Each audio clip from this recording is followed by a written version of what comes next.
welcome back to my channel. Video kali ini tuh menyeleweng jauh banget dari video-video aku sebelumnya ya. Jadi begini, sebenarnya aku tuh tidak mau membuat video ini, tapi karena keadaan yang menyuruh aku untuk membuat video ini. Kayaknya ini tuh setengah klarifikasi gitu kalau menurut aku sih ya. Itu hal sepele sih kalau buat kalian yang udah tahu, tapi kalau buat aku ini tuh luar biasa ya.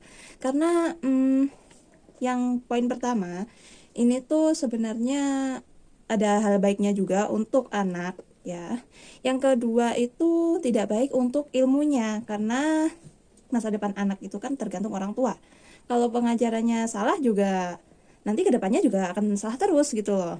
Begini, sebenarnya video ini tuh aku buatnya juga tidak untuk menjelekkan nama orang lain. Saya juga tidak ingin mengeklaim hal ini dari siapapun, entah itu dari nenek moyang atau dari tradisi daerah sini, tidak ya. Hal ini tuh wajar aja sih kalau buat ibu-ibu ya terutama, karena mendidik anak itu tuh nggak semudah yang dibayangkan loh. Soalnya ada beberapa anak itu yang nakal, dibilangin nggak bisa, terus ada juga yang anak itu nurut, sekali dibilang nggak boleh ya nggak boleh, itu dia tuh patuh gitu loh. Jadi kalau mungkin ada beberapa ibu yang jengkel gitu, terus ditakut-takutin jangan begini begitu ya, hasilnya seperti ini. Tapi ini dari pengalaman aku sendiri. Jadi waktu kecil dulu tuh banyak banget hal-hal yang ingin aku pelajari, mungkin ingin aku ketahui, ingin aku bermain ke sana, tapi tidak boleh gitu kan. Sebenarnya apa ya, ini tuh untuk dorongan untuk anak agar takut terhadap sesuatu yang mungkin tidak diperbolehkan dari orang tua. Kita langsung aja bahas, apa sih yang ingin aku bahas hari ini. Yang pertama, aku sambil baca ya, soalnya aku nggak hafal dan juga nggak ngafalin gitu loh. Siapa sih yang nggak tahu pelangi?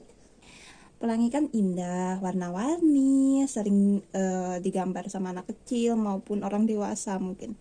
Jadi dulu itu pas waktu pulang sekolah habis hujan, ataupun pas di rumah habis hujan, terus habis itu panas, nah ada pelangi dong. Dan siapa sih yang nggak pengen ke sana melihat lebih dekat? Tapi dulu itu aku tidak diperbolehkan untuk mendekati pelangi tersebut, entah karena apa, aku nggak tahu dulu ya.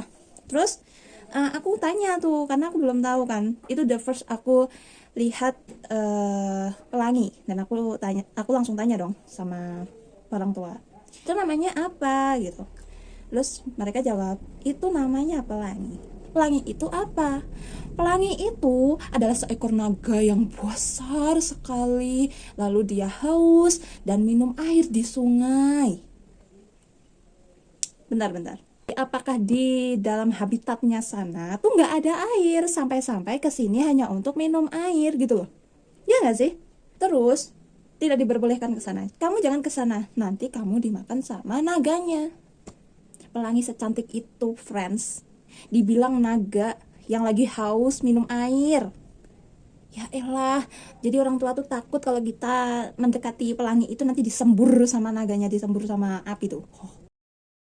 Ya memang kalau untuk tidak diperbolehkan untuk melihat pelangi lebih dekat, karena itu tuh di sungai, dekat sungai, ya bilang aja langsung, jangan ke sana nak, karena nanti kalau arusnya deras kamu bisa keseret, nanti kamu bisa kenter. Kenapa harus menyeleweng jadi naga gitu loh.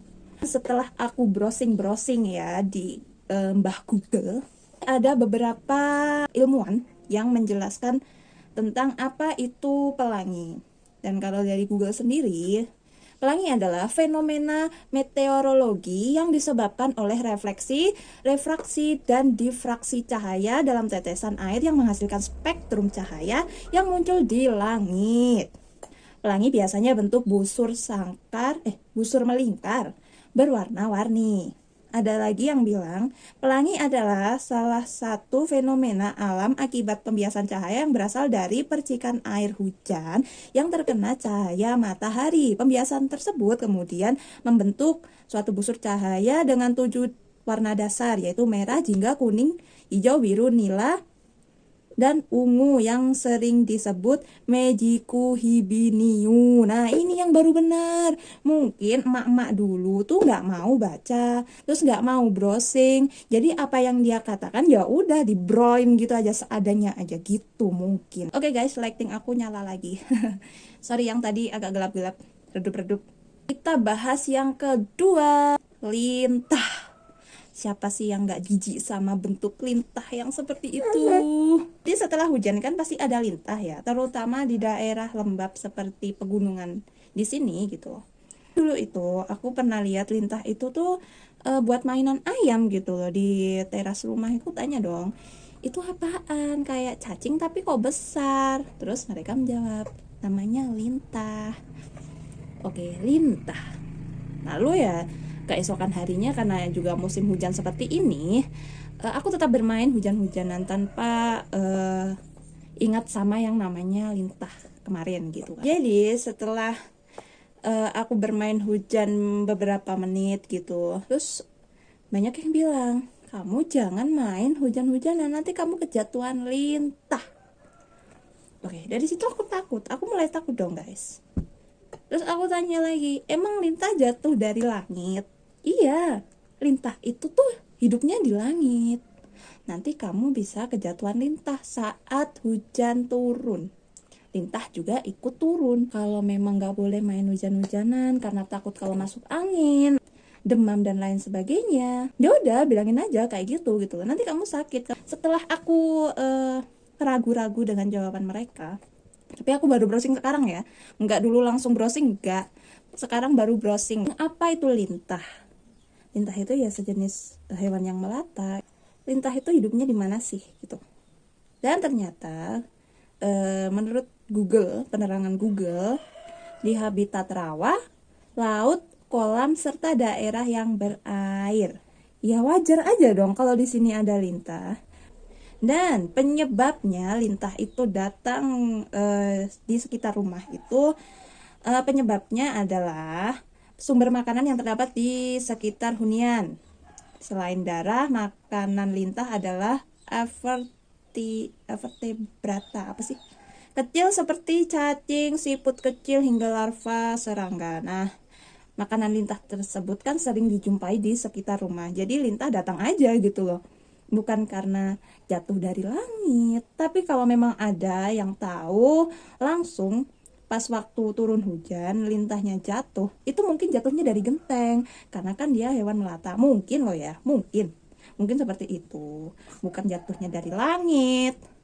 Coba naik pesawat sana, temuin rumah lintah kalau ada. Next, yang ketiga, burung elang. Dulu itu waktu pulang dari sekolah, ini sekolah terus ya, temanya itu sepulang sekolah setelah hujan. Dulu itu memang aku sering menjumpai elang. Sekarang pun juga sering sih menjumpai elang. Dan waktu sekolah SD sampai SMP itu aku jalan kaki. PP berkilo-kilo saya tempuh dengan teman-teman saya. Dulu sudah ada motor, tapi jarang yang punya waktu SD. Tidak terkecuali bapak saya juga belum punya dulu. Waktu di perjalanan kan aku melewati hutan-hutan ya, nggak terlalu panjang sih, kira-kira jam 12 jam 12 siang itu aku melihat burung elang itu berputar-putar di atas pohon. Ada ibu-ibu tuh yang nganterin anaknya sekolah, anaknya kelas 1 atau TK gitu kan biasanya diantar jemput gitu ya, walaupun sama-sama jalan kaki. Ada yang pakai payung walaupun pas panas, pas terik matahari ya. Aku kira dulu emang biar enggak terkena sinar UV kan. Nah ternyata tuh enggak, mereka tuh menghindari elang. Konon cerita tuh aku sempet bareng sama ibu-ibu yang nganterin anak sekolah tadi itu, ketika ada elang di atas itu langsung berlindung di bawah pohon, ada yang berlindung di rumah warga, terus ada yang pakai payung, ada yang lari-larian. Itu kenapa ya? Aku tanya dong, kenapa bu? Kok lari-lari kayak gitu? Terus katanya kayak gini, kamu ya, Nduk itu nak, untuk panggilan anak kecil. Kamu tuh jangan tepat di bawah burung elang saat terbang. Dan tidak terkecuali terbangnya seperti itu, muter-muter. Ya elang itu kalau mencari mangsa emang muter-muter gitu ya perasaan. Iya nggak sih? Aku tanya, emang kenapa bu? Jadi kalau kamu berdiri tepat di atas burung elang itu terbang, kamu bisa jadi pendek. Pendek? Burung elang bisa mendekin manusia? Burung elang itu tuh kayak gitu, berputar-putar di atas. Itu tuh untuk mencari mangsa. Dia juga untuk melihat mangsa di sekitar sungai, di atas pohon. Biasanya kalau di atas pohon kan ada ular. Kalau di sungai mungkin ada ikan atau ada apalah, ya nggak tahu lah ya. Namanya juga karnivora. Bukan untuk mendekin manusia. Itu tuh dari mana? Jadi untuk mengincar mangsanya, bukan untuk memendekkan porsi tinggi manusia. Enggak guys, sekarang masih ada yang percaya yang kayak gituan. Tonton video ini, sumpah. Lanjut yang keempat, telunjuk. Kita punya telunjuk, kita sama-sama punya telunjuk. Setiap kita melewati jalan kan memang banyak dan selalu bertemu dengan yang namanya kuburan. Ya, namanya juga di sini, yang namanya mitos itu masih berlaku, ya masih berlaku banget. Kalau ini tuh mitos dari teman-teman. Kalau kita itu tidak boleh menunjuk ke arah kuburan. Katanya telunjuk kita bisa memendek. Dan benar saja dong, aku dulu ketakutan sama teman-teman aku. Seperti itulah mitos-mitos yang ada di daerah-daerah saya. Dan entah itu benar atau tidak, saya juga tidak tahu ya. Tapi setahu saya itu cuma kita tuh tidak nakal gitu. Menurut aku ya, kalau untuk segi ajaran orang tua itu ya memang berbeda-beda ya. Tapi alangkah baiknya itu menyelewengnya tuh nggak jauh-jauh gitu loh. Kasihan anaknya gitu. Karena ilmu itu juga penting. Ya kalau sekarang itu mungkin banyak anak yang bandel dibilangin, terus nggak takut sama hal-hal yang seperti tadi gitu, nggak percaya gitu kan. Ya udah, kita mengajar mereka itu sesuai dengan kebutuhan mereka gitu loh, agar mereka juga tahu, mengerti, lalu patuh kepada kita sebagai orang tua. Sekali lagi ya, saya tidak ingin mengeklaim siapapun, dan ini tuh juga menyangkut orang tua saya dong, karena kan saya dulu dididik juga dari orang tua saya, tapi saya tidak berniat untuk menjelekkan ajaran orang tua saya juga, tidak ya. Saya hanya ingin berbagi pengalaman. Oke, sekian dulu konten klarifikasi. Apa sih, bukan klarifikasi, penjelasan juga bukan. Dari aku, jangan lupa untuk like, comment, share, and subscribe. Ya pokoknya kayak gitu ya, seperti apa yang anak saya bilang. Oke, sekian dari video saya. Assalamualaikum.